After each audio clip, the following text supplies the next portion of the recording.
कहते हैं जल जीवन है, मनुष्य हो या जानवर, ये दोनों के लिए वरदान है। बिना जल की मृत्यु निश्चित है। और ये है संतनगर का पशु चिकित्सालय, जहां जानवरों के पीने के लिए पानी ही नहीं। अधिकारियों के कई बार आग्रह के बाद भी विगत 3 वर्षों से नगर निगम प्रशासन के कान पर जूं तक नहीं रेंगी और यहाँ आने वाले पशुओं को लेकर आने वाले पशु प्रेमी तो प्यासे रहते ही हैं, साथ ही उनके बीमार जानवरों को भी पानी की एक बूंद तक नसीब नहीं होती। अब नगर निगम किस लाचारी के कारण यहाँ 3 सालों में पानी नहीं दे पा रहा है, ये तो नगर निगम के आला अधिकारी ही जाने। केवल पानी की असुविधा है, यहाँ पानी सप्लाई नहीं दे रहा नगर निगम। पिछले 3 वर्ष से लगातार लिख रहा है, पिछले 3 ईयर से लगातार नगर निगम को लिखा पढ़ी की जा रही है, लेकिन नगर निगम यहाँ पानी नहीं दे रहा। ये डिस्ट्रिक्ट हॉस्पिटल है और हम हैंडपंप से इसकी पूर्ति कर रहे हैं। बैरागढ़ से संजना प्रियानी की रिपोर्ट।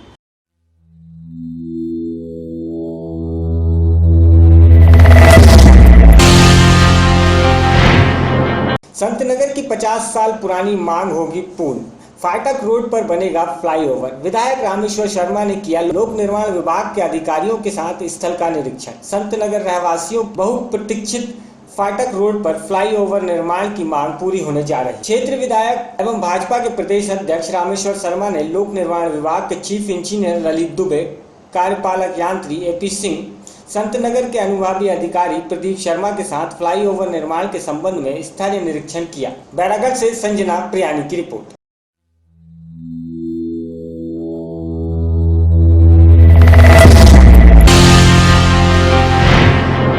संतनगर में आज से शुरू हुए अमृतवाणी में सुधांशु महाराज ने अपनी वाणी से बहाई अमृत गंगा।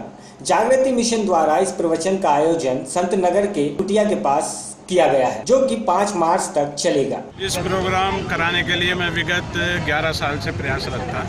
2006 से पहली बार महाराज जी को संत जी की कुटिया पर लाया था, जब हृदयाराम जी थे, और वे उनसे मिले थे और महाराज जी संत जी से बहुत प्रभावित थे। नवंबर में 2006 में महाराज जी मिले थे और दिसंबर में वो ब्रह्मलीन हो गए।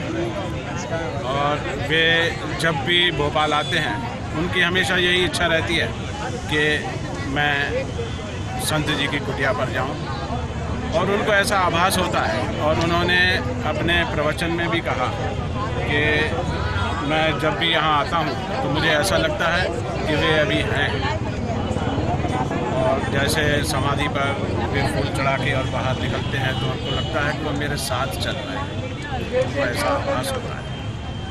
और यह प्रयास जो है आज सफल हुआ है, और हम चाहते हैं कि ऐसा ही अगर यहाँ की जनता का हमारे साथ सहयोग रहा तो हम बहुत जल्दी दूसरे प्रोग्राम भी आयोजित कराने में सफल होंगे। 7 दिवसीय कथा भी होगी बता रहे थे जी। 7 दिन के लिए भी होगा कार्यक्रम? 7 दिन का इनका नहीं होता है, इनका 4 दिन का होता है। और 4 दिन का अब जो है इनका प्रोग्राम लाल परेड पर है। तो आज उनका पहला दिन था और यहीं से उन्होंने आज शुभारंभ किया। और अब शाम को आज लाल परेड पे और सुबह और शाम 2 सत्संग होते हैं। क्या समय रहेगा वहाँ का? वहाँ का समय शाम को 4:30 बजे से है और सुबह को 8:30 से 10:30। भोपाल वासियों को मैं बहुत बहुत शुभकामनाएं अर्पित करता हूं। जो इस समय नर्मदा बचाओ आंदोलन चल रहा है और संस्कृति और सभ्यता और धर्म को और मानवता को जागृत करने का कार्य मुख्यमंत्री जी कर रहे हैं, उसके लिए भी मैं बहुत बहुत बधाई देता हूं। और आप सबके लिए भी मैं ये मंगल कामना करता हूं कि और भी बहुत बड़ा विकास हो सके, मध्य प्रदेश पूरे देश के लिए एक उदाहरण बन सके, ऐसी मंगल कामना करता हूँ। और आज के लिए मैं ये संदेश देना चाहूँगा कि हर दिन इस तरह बिताओ कि रात को चैन की नींद सो सको, और हर रात इस तरह बिताओ कि जागो तो चेहरे पर ताजगी हो। जवानी को इस तरह बिताओ कि बुढ़ापे में पछताना न पड़े, और बुढ़ापे को इस तरह बिताओ कि किसी के आगे हाथ न फैलाना पड़े। पहले कि अब भोपाल अब क्या कैसा लग रहा है आपको? पहले से अब मैं देखता हूँ कि भोपाल में काफ़ी परिवर्तन आया है और अब जैसे जोश के साथ प्रशासन शुरू हुआ है तो मैं समझता हूँ कि आने वाले टाइम में भोपाल अपना स्थान बनाएगा, बल्कि मध्य प्रदेश भारत में अग्रणी हो सकेगा, ऐसी आशाएं कर सकते हैं। बैरागढ़ से संजना प्रयाणी की रिपोर्ट।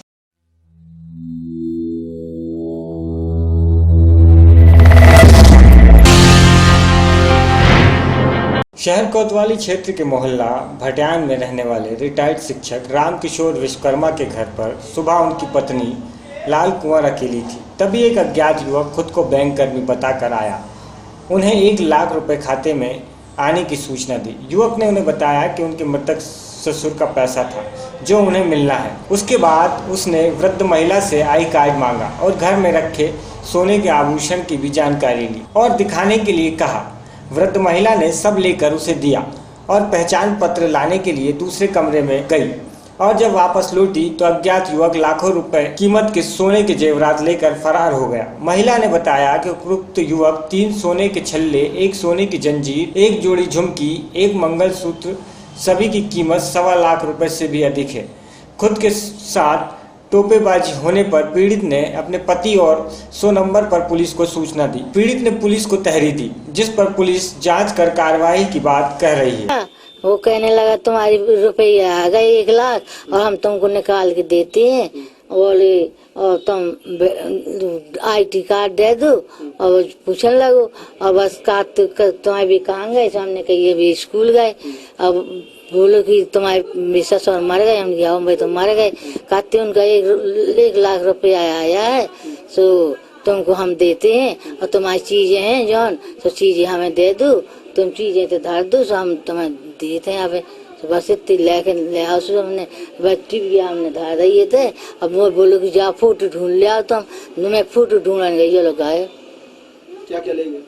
वे सोने की झुमकी है और चांदी की सोने की छल्ला है 3 थी गया और जंजीर है और कहा है मंगलसूत्र है। मंगलसूत्र है। कितने रुपए का होगा लगभग? कितने हो गए? 1.25 लाख 1.25 लाख रुपए। हाँ इतने ही गए 1.25 लाख। पुलिस को बताया आपने? हाँ। कितने लोग थे? अकेले हुआ तो मैं 8:15 बजे विद्यालय घर से विद्यालय गया। 10:15 बजे घर से सूचना मिली कि हमको कोई ठग ले गया है। तो मैंने अपने भतीजे तुरंत कहा कि 100 नंबर पर डायल करो, जब तक मैं आ रहा हूँ। जब मैं आया तब इन्होंने बताया कि इस ढंग से चला गया। हमने क्या क्या गया है तो उन्होंने कहा 1 जोड़ी झुमकी थी और 1 चैन थी और 3 सोने के सभी 3 सोने के छल्ले थे और 1 मंगलसूत्र जो था जो नारंगी रंग के गुड़ियों से बना हुआ था। इतना सामान ले गया। क्षेत्र है। एक महिला के साथ जो उसके जेवरात वगैरह ले जाकर के धोखाधड़ी का मामला संज्ञान में आया है। इसका प्रार्थना पत्र कोतवाली में प्राप्त भी हो चुका है। प्रार्थना पत्र का संज्ञान लेते हुए इसकी जांच कराई जा रही है। बाद जांच आवश्यक कार्रवाई अमल में लाई जाएगी। महोबा से इसराइल कुरैशी की रिपोर्ट।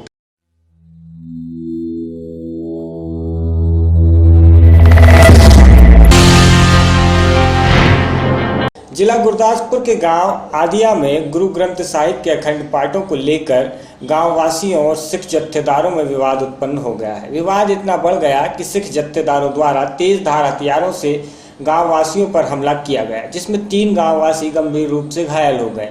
यह विवाद गुरु ग्रंथ साहिब के अखंड पाठ को लेकर हुआ था। सिख जत्थेदारों का कहना है कि अकाल तख्त के हुक्म के मुताबिक शमशान के पास अखंड पाठ आरंभ नहीं कर सकते, जबकि गाँव वासी शमशान के पास पाठ आरंभ कर रहे थे। इसको रोकने के लिए जब सिख जत्थेदारों ने गांव वासियों को समझाने की कोशिश की कि कुछ शरारती तत्वों ने गाली गलौज करना शुरू कर दिया, जिसके चलते सिख जत्थेदार भड़क गए और हाथापाई शुरू हो गई और सिख जत्थेदारियों द्वारा तेज धार हथियारों से हमला करके 3 गाँव वासियों को गंभीर रूप से घायल कर दिया गया, जिनको उपचार के लिए सिविल अस्पताल गुरदासपुर में भर्ती कराया गया है। मौके पर शिरोमणि प्रबंधक कमेटी के जिला प्रधान जत्थेदार सुजीत सिंह लहंगा और पुलिस प्रशासन ने मौके पर पहुंचकर स्थिति को काबू किया। गुरदासपुर से अवतार सिंह की रिपोर्ट।